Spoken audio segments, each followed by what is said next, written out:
Nauja diena, naujas video, turim puikų orą, plus 30, tai tiesiog fantastika, galim pasidžiaugti. Taip, tai nesenai skūriau jums video, kaip apžiūrėti automobilį perkant, kad nusipirktumėt kuo tvarkingesnį. Ir dabar noriu jums papasakoti, kaip reikia prižiūrėti jį, jūsų naują pirkinį, kad jisai kuo ilgiau jums tarnautų. Tai pirmas dalykas, pradėkim nuo kėbulo. Tai pirmiausia, labai gerai nusiplaukit automobilį. Tai tam, kad pamatytumėt kokius nors galbūt defektus, bet pagrindė tam, kad vienas dalykas gerai nusiplautumėt. Visur arkas, dugną, jeigu galit. Iš tikrųjų, netgi sakyčiau, nevarkit, nuveškit, kad jums pilnai nuplautų su dugno plovimu, su viskuo. Kad gerai visas jums arkas išplautų ir panašiai, nes jūs net, žinokit, net neįsivaizduotumėt, kiek kartais būna purvų prisikaupę automobilio dugne, prilipę prie važiuoklės. Na ir tie purvai po to kaups jums drėgmę, taip pat jums arkose bus jie užlindę, kaups drėgmę ir pradės pūdyti. Tai tą norim mes išvengti. Tai dėl to pirmiausia labai gerai nusiplaunam ir tada galim pasidengti automobilį, reguliariai jį dengti kokiu nors stipresniu vašku. Įkelsiu keletą pavyzdžių, yra kieti vaškai, tokie kaip Fuso 99, bet jį yra gan šiek tiek vargas padengti, bet tačiau jis labai ilgai tarnauja.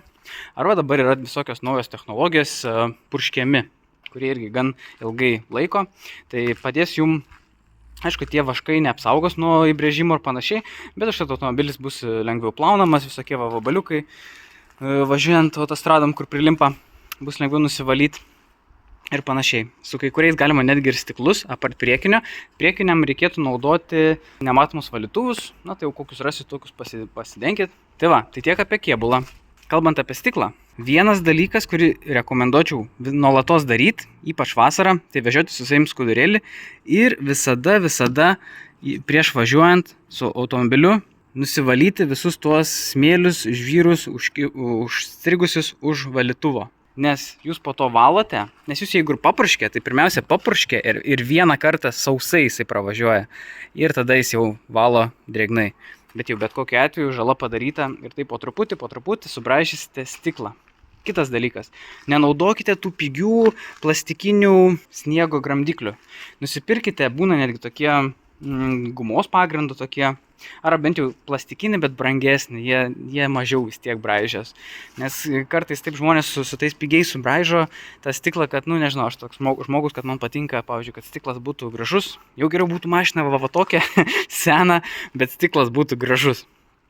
Ir nebadytų akių gilūs įbrėžimai. Toliau pereikim prie variklio skyriaus. Tai šis video bus padalintas taip į 3 dalis. Kėbulo priežiūra, variklio skyrius, variklio priežiūra ir visa važiuoklė, visa kita, kas ten susiję. Taip, tai dar norėčiau pakalbėti apie žibintus. Na, čia nežinau, kaip kėbulo dalis irgi galim pavadinti. Tai jeigu jie pageltė, nusipoliruokit. Ir net jeigu lemputės jūsų šviečia, viskas tvarkoj. Jas, jeigu įmanoma, čia kaip čia pasižiūrėt. Netgi matos užrašai, taip toliau. Matos, kad čia yra jos, jei neklystų, mėlynas, bent jau aš tokios, kur šviečia balčiau šiek tiek. Aš perku tas Nightbreakeris, ten plus 100, plus 150, ten tų geriau šviečia procentų. Ir jums rekomenduočiau tą padaryti. Įsidėkit geras lemputės. Ir jeigu matot, kad ten jos yra paprastos, pigios, meskit jas lauką, nemeskit gerai. Įsidėkit į bardačioką, kad, kaip sakant, jeigu kelioniai perdegtų, turėtumėt kaip atsarginę ir kol nusipirksit po to vėl normales. Tai įsidėkit geras lemputes ir nusipoliruokit žibintus. Variklio skyrius. Ką galima padaryti variklio skyriui? Viską. Labai daug galima. Visus skysčius pakeisti, kad tepalus keisti, tai žino visi. Dyzeliui reiktų keisti kas 10 000, nedaugiau kas 10 000. Benzininiam varikliui nedaugiau kas 7 000. Jeigu važinėjate pagrindinė vien tik miesto režimu, tai tada dar po kokį 1000 kelis galite atimti iš kiekvieno jų. Toliau, greičių dėžė. Jeigu automatinė, būtinai keiskit.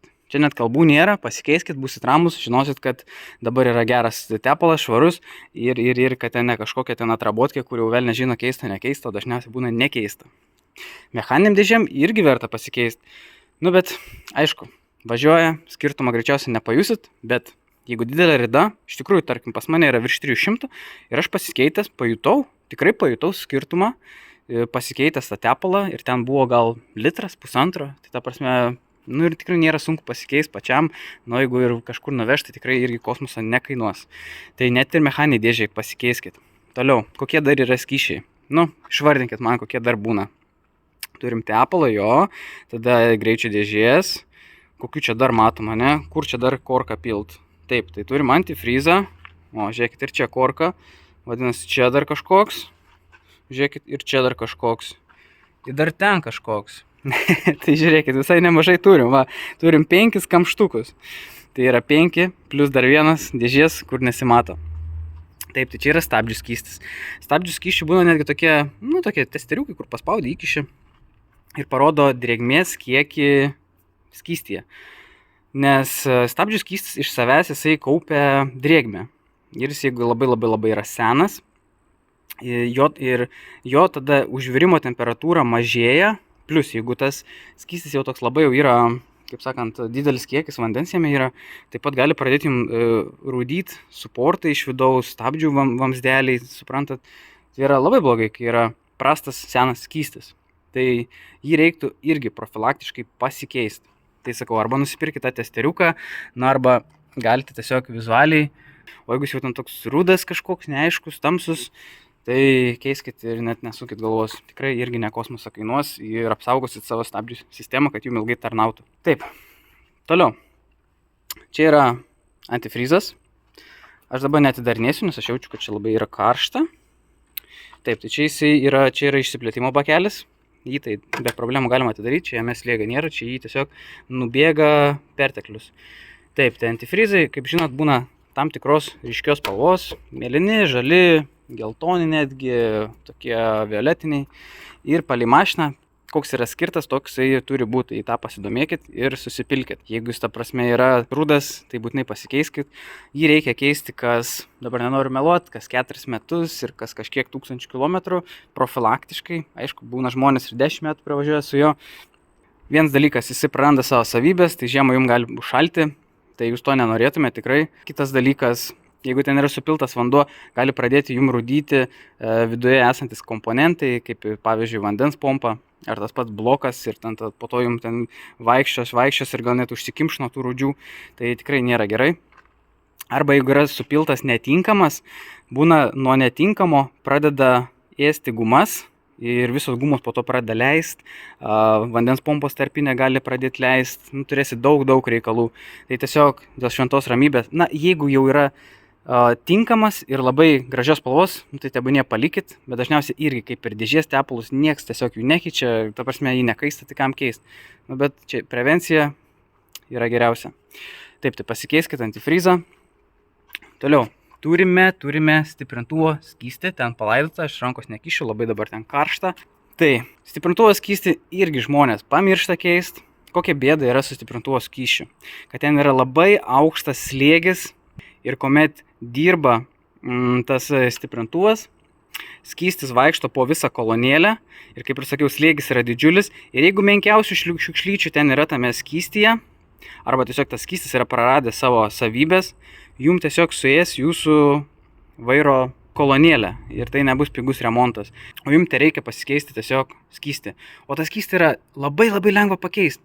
Nusiemi dangtelį, pasiemi kokį nors buteliuką ir pasiemi nuo muilo tą tokią pompykę, kur rankų muilas skystas būna ir išpumpuoji, pripili naują, taip kelis kartus, dažniausiai litrą užtenka ir tu didžiąją dalim būni pakeitęs tą skystį. Tai ta prasme, čia bet kas gali tą pasikeisti ir kokį didžiulį darbą gerą padaro savo automobiliui. Taip, tai man rodos visus skysčius mes būsim apšnekėję. Aišku, jeigu pas jumis yra galų varoma mašina, tai ten ir reduktorius pasikeiskit, tepalus ir panašiai. Dar prisiminiau, kad kai ką pamiršau, jeigu pakalbėjom apie visų skysčių keitimą, tai žinoma, reikia pašnekėti ir apie visų filtrų keitimą. Tai kokie filtrai būna? Tai aišku, oro būna, tepalo būna, tai tuos automatiškai keiti kartu, kai keiti tepalą. Tai čia dėl to kalbų nėra. Aišku, jeigu yra pas jumis dujos, tai irgi. Taip pat čia stovi vienas filtras, bet jisai tarnauja ilgiau. Šitą tai nesunku pasikeisti, atsisukit čiuk ir viskas. Nebijokit, čia nesproksit, neužsidegsit, mašina neužkurta, čia, ta prasme, biškelį išeis ir viskas. O čia jau yra šiek tiek sudėtingiau ir dažniausiai čia net patys ir nesugebėsit. Tai gerai, šitą leidžiu jums nelyst. Taip, tai čia tiek apie tas dujas. Taip, dar vienas filtras. Norėčiau labai, kad jūs patys man pasakytumėt, kokie dar yra filtrai be oro, be tepalo. Tai vat, ar ne? Duodu jums vat keletą sekundžių pasakyti ir pažiūrėsim po to, ar atspėjat. Duosiu užuominą, kad jūs kvėpuotumėt geresnių orų. Taip, tai yra salono filtras, nepamirškit ir jį pasikeisti. Ar tarkim, ant tokių kaip Toyota, tai yra super lengva jį pasikeisti. Esu net sukūręs video ten, kaip Toyota Priusui pakeisti. Čia lygiai tas pats. Ta prasme, nusiemi ten tą bardačioką, iškrenta, ten paspaudi už šonų, ten amortizatorių nebenuimi 2 minutės ir pasikeitė. Ir ta prasme, žmonės, nekeičia, pamiršta keis. Kartais būna, po tokius slepiasi kažkur tais va čia va. Tai irgi, iš tikrųjų, gali bet kas pasikeisti ir, žinokit, kvėpuosite švaresnį orą. Ir kitas dalykas, jeigu jau, kaip sakant, jau to skirtumo nejaučiat ir jums tas dalykas nesvarbu, bet kalbant apie mašiną, kad žinokit, kenkia ir mašinai, nes viduje yra tasai pečiukas, tas kur sukasi, vėjelis, putėjas, vadinkit kaip norit, ir jisai sukasi ant goliuko ir jeigu jisai, kaip sakant, pastovi ten jisai skęsta dulkinam nešvariam ore, tai ten būna užsineša tas goliukas. Ir po to pradeda kaip žvirblis, cip. Ir pas jumis tada bardačiokė apsigyvena žvirbliukas ir jums tenka keisti tą vėjelį, tą ventiliatorių. Tai vat, kad jis ilgiau tarnautų, pasikeiskit oro filtrą. Tai vat. Gerai, dar pamiršau paminėti apie oro kondicionierių. Taip, tai ką apie jį galima pasakyti, tarkim, jeigu jisai veikia jums. Tai jeigu veikia, tai valio, sveikinu, nusipirko tvarkingą mašiną, reiškia gal, kad pasidomėjot, YouTube gal kokį gerą video matėt.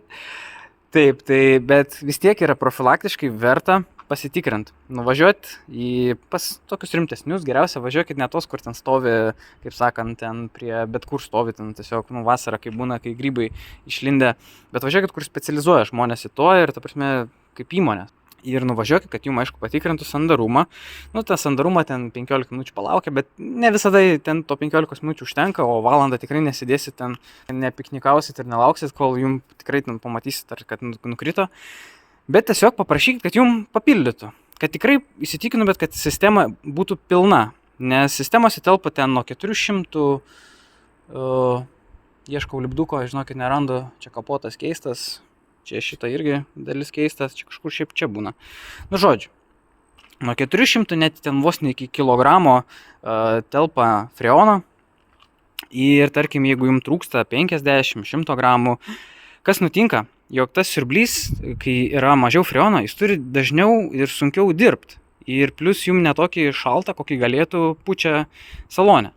Tai supranta, tai tada jo, kaip sakant, gyvenimas trumpės, nes jam sunkiau teks dirbti, tai jūs tą 100 gramų dasipylę, tai busite ramus, siurblys tarnaus ilgiau. Tai va, o jeigu kondicionierius neveikia, sistema yra tuščia, tai tada labai tikiuosi, kad šitą, kai pirkot, patikrinat, kad neveikia ir numušėt kainą ant remonto. Nes greičiausiai jums tada teks pasikeisti arba siurblį, arba radiatorių, arba netgi abu, kas nėra labai pigu. Ant dyzelio būna pakaitinimo žvakės, tai jeigu automobilis kūrės gerai, tai geriau prie jų neliskit. O prie benzininiai turi žvakės, kaip sakant, kur ant skirkos dirba. Tai labai profilaktiškai būtų galima, čia kadangi praėjimas yra juokingas, tai galima atsisukti, išsitraukti bent vieną, pažiūrėti kokią būklę, nes irgi žmonės, jeigu dirba, tai kam lyst. Pastebėsi, kad labai ta tendencija kartojas. Jeigu dirba, tai kam lyst, bet gal dirbtų geriau, arba nenustos dirbti jums netikėtai, jeigu jūs tą padarysit.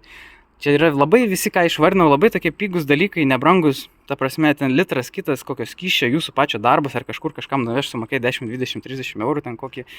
Tai čia tikrai nėra brangu, žvakės irgi tokiai mašinytį pakeisti, čia yra juokas, jos irgi ten gali ir po kelis eurus rasti, darbas, tai čia tikrai nusipirkit įrankį komplektuką, jums labai greit atsipirks jisai.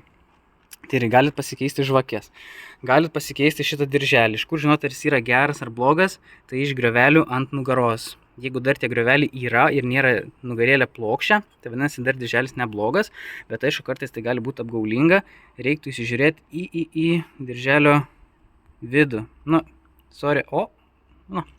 Kiek matė tiek, įsitikinkit, ar jisai nėra įtrūkęs irgi. Nes keičiant tą dirželį, jūs galite tada visokius įtempėjos kremuliukus, visokius prasisukt ranka, generatoriaus ir panašiai. tos parazitinius, nu tokie, kur sukasi tiesiog nepriklauso tik tam, kad daugiau zigzagų būtų ir tas diržas labiau būtų įtemptas. Tai vad visus juos susižiūrėkit, nes būna kartais nesigirdi dar, bet jie jau tokie biški pradeda garselį skleist. Galbūt tas pats ten dizelio garsas užgožė tą ir tai nelabai girdi. Tai va, tu tada įsitikini ir gali jos pakeisti. Taip, dar profilaktiškai yra labai gerai pasikeisti, ypač kai vat, būna toks geras priėjimas, generatorius angliukus. Nes ta prasme, aišku, kai pradėsi čia viską keisti, atrodys, oho, kiek čia virutį tu čia mums rekomenduoji pasikeisti.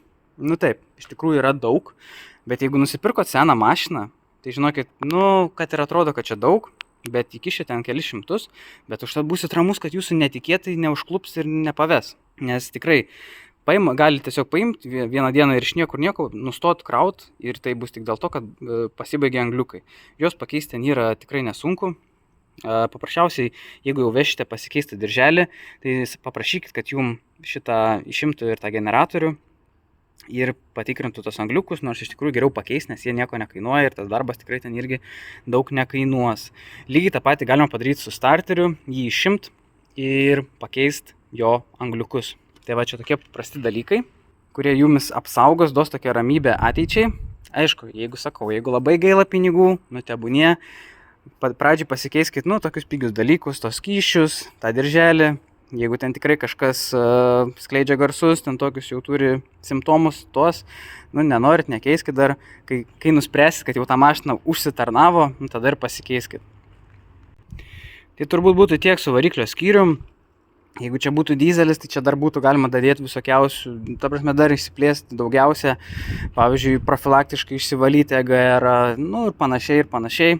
Tai bent čia yra tokie bendri, kurie galioja tiek tiem, ir kurios galit nesunkiai pasidaryti be didelių investicijų.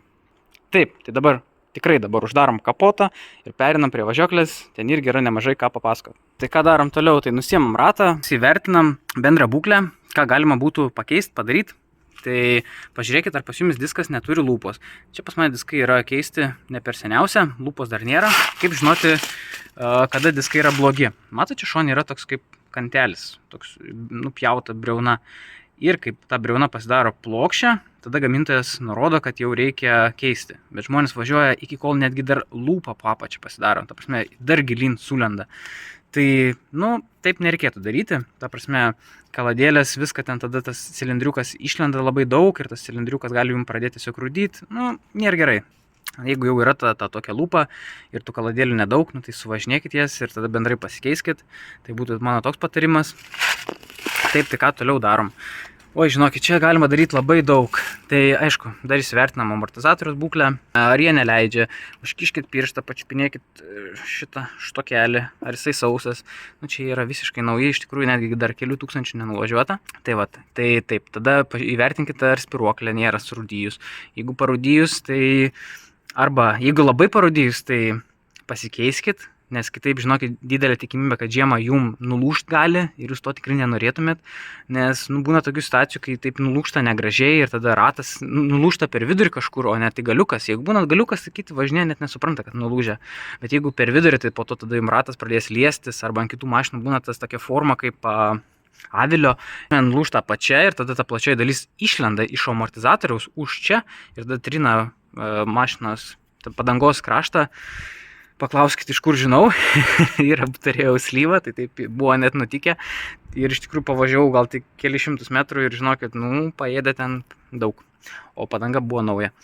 Tai va, kad jums to nenutiktų, turėkit omeny, ką galit padaryti. Jeigu įmanoma, jeigu ten tikrai nedaug, ten tik dažai biški pasilūpę, tai tiesiog nugramdykit tos dažus, pašveiskit rūdžių surišėjų, tada tepamais dažais uždažykit ir tikėkitės, kad laikys bent jau dar kokius metus. Jeigu pigi mašina, aišku, nieks nenori iki 100 eurų į pigią mašiną. Tai taip, jeigu guma yra įtrūkus per pusę, tai irgi žinokit, kad tas amortizatorius negyvens tiek, kiek galėtų gyventi, nes dabar jo nieks nesaugo ir ten prieįspiruoj ir jum prilys ten ir, žodžiu, greit sugadins jum amortizatorių. Tai tiek apie amortizatorių, jeigu galit pasikeiskit, o jeigu ne, prevencija būtų tokia, kad su spiruoklė su rūdžių surišėju ir dažais, jeigu dar guma sveika, tai ką galima padaryti, kaip apsaugoti tas gumas, tai nusipirkti silikono purškalo ir, tarkim, tas pačias vairo kolonėlės gumas, žodžiu, visas pusašių gumas, visas tas gumas tuo pademonstruosiu, galite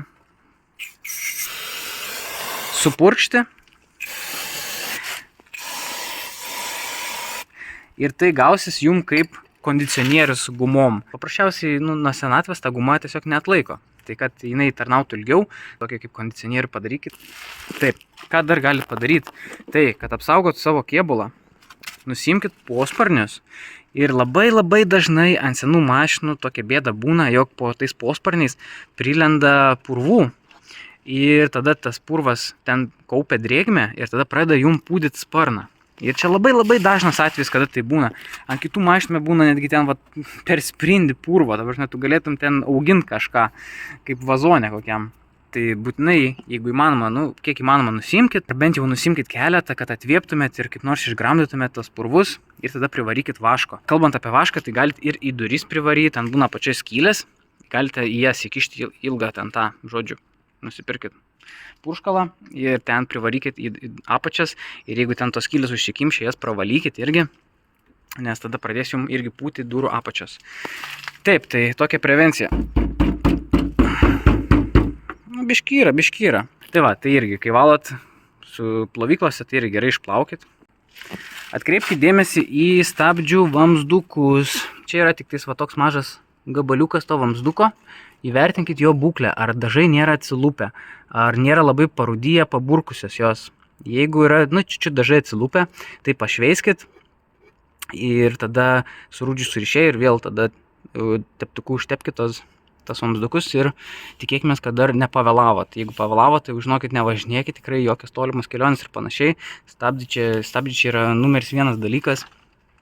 Tai pasikeiskit tos vamzdukus, jos pasikeis nėra baisiai brangu, galite dėti varinius, jums ten meistras padarys, jūs nepergyvenkit. Taip, tai jeigu dar kokių nors komponentų matote, kad kaip ir pavyzdžiui šitą stabilizatorių štangą ar dar kas nors, irgi galite tiesiog pašveisti ir surūdžiai surišėjų, kiek įmanoma, tą savo važiuoklę praeikite. Jeigu turi duobę, tai būtų iš vis super, palystume tada ir visą tą vadinamą ir tą traversą ir ten galėtų ant tą balkę ir visą tą važiuoklę galėtume tą dugną visą gražiai pasišveist, surūdžių surišėjų, ten tada galite su dažais užsidažyti ir kiekvienais metais tą darysit prieš žiemą, tai tikrai tada jums tos žiemos nebus tokios baisios. Ką dar galite padaryti?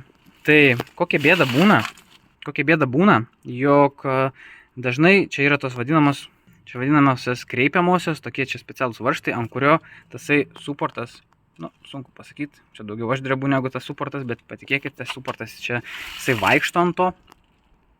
Ir kas būna, jog tos kreipiančios būna ten viduje nesuteptos.